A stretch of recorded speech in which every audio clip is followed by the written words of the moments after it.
Hi there, I'm Chris Devine, and this is Six String World. One of the topics of discussion that always seems to rear its ugly head in the guitar community is the tube versus solid state amplifier debate. Now, if you like this channel, please hit subscribe. The bell icon will also let you know when I put up a new video. And if you like this video, please click the thumbs up button. And if you want to share this, well, there's a button for that as well. Generally, solid-state amps are pretty much the default of beginning players. My first amp was a tiny Gorilla. It was solid-state, it was crappy on its own, and with a pedal it sounded better, but it was cheap. And when you're starting out, that's what you deal with, cheap. Since then, I have had solid-state and tube amps, and I've had both positive and negative experiences with both camps. And I think a lot of it relies upon what the player actually needs. The reason I brought up this topic of tube versus solid state is that Mike Matthews of Electro Harmonics did an interview with Guitar.com talking about a panic on availability of vacuum tubes. I'll have a link to the article in the space below. Now, I won't repeat the article, but he points out that the tube factories are having some semi-serious production issues. And it does make me wonder what will happen to all the tube amps out there if and when the supply dries up. Now, I don't think this is an issue we'll be facing this year or even next year, but I am considerate of the situation in a long-term sense. I'm not saying go out and hoard tubes like the way toilet paper went in 2020, but it might make you mindful of a few things. Make sure you have a backup set of tubes, or at least hold on to your old ones. Have your tube amp checked to ensure it's running well and doesn't have any issues that could contribute to shortening tube life or even causing damage to your amp. Now, tubes do bring some very cool tones, but there is a cost, and I just don't mean price as well. Tube quality sometimes varies, and I've steadily seen the price of vacuum tubes go up over the years. Tube failures or even bad tubes can cause damage to an amp. I'll be very clear.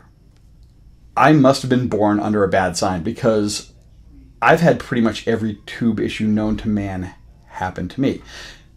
Thankfully, only 2 times did I have a problem in a live setting. But the byproduct of these issues was the information I learned in talking to the amp repair guys in the shops in my area when problems arose with my amps. I'm not knocking tube amps. I've had my share of great ones. A Fender Pro Sonic, a Hot Rod Deluxe, using Kettner Triamp, as well as a really nice Mezzo Boogie Mark III. And I've had plenty of tube preamps and power amp configurations as well. Now, the only tube amp I have in my corner as of now is a little Fender Blues Jr., and I love it. It gives me a nice warm tube tone without a lot of hassle. It's also a great pedal platform, and cranking it up on its own is just glorious. Thankfully, it doesn't use a lot of tubes, so I'm planning on getting a new set for it, as it's still rocking the factory ones. I'll be clear though, the previous owners of the amp didn't really put a ton of time on those tubes, so I'm pretty confident, and I haven't had any issues as of yet. Ideally, I would always like to maintain at least one tube-driven combo in my collection. I do love my Blues Jr., but the newer 5150 combo that's out now has really made its presence known. I got to spend some time with PRS's Archon 50 this summer, which was quite nice, and debating going up to a more higher gain and feature-laden combo is really kind of interesting to me. Even the Z-Rec Jr. is something that I find kind of an interesting amp to check out for me in the future. Its size, its wattage fits what I would do and what my needs I would want in a small 1x12 tube combo.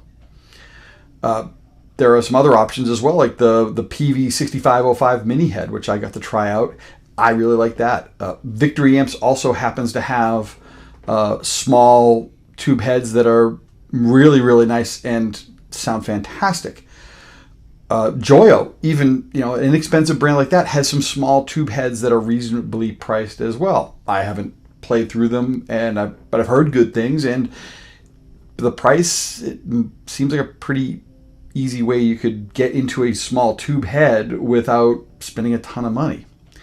I've even thought of building a small tube mini head modeled after the 118 Kendrick kit that's offered. Adam at AF Precision has one of these little kits made into a combo. I get to try it out, and it sounded fantastic.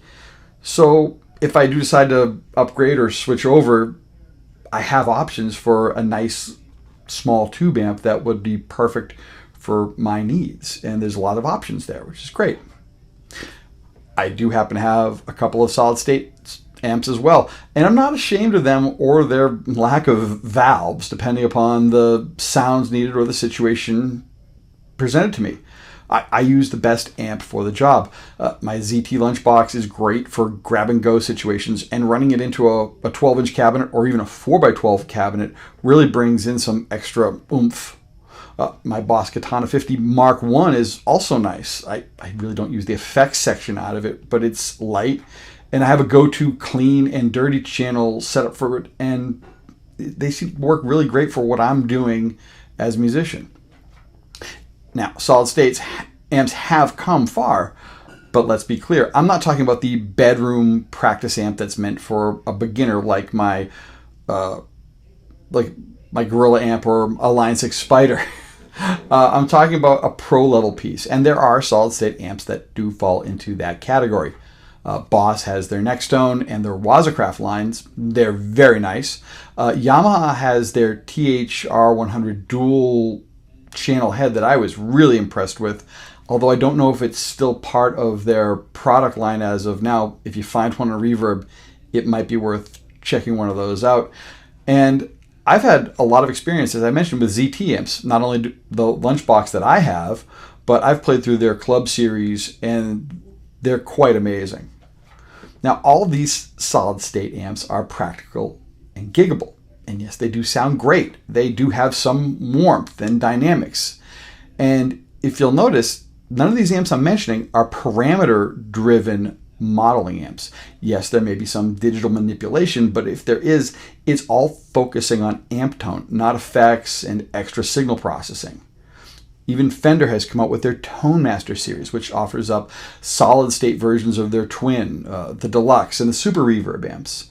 And yes, they are modeling and IR focused, but what they're doing is a solid state version of their tube siblings. There have been many YouTube videos where players will put the solid state version against its tube sibling.